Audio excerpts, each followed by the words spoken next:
You ask Tiger to solve.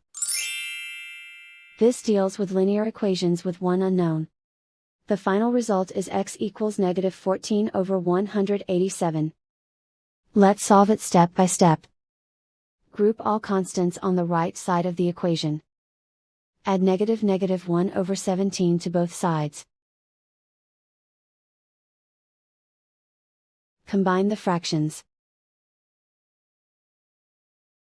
Combine the numerators. Reduce the zero numerator. Simplify the arithmetic.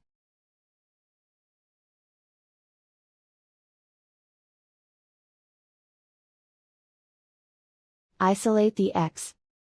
Multiply both sides by inverse fraction 14/11. Move the negative sign from the denominator to the numerator. Group like terms. Multiply the coefficients. Simplify the arithmetic.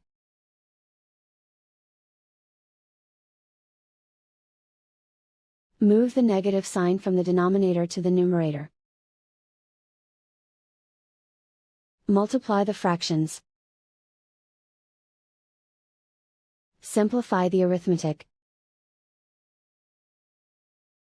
And so the final result is x equals -14/187.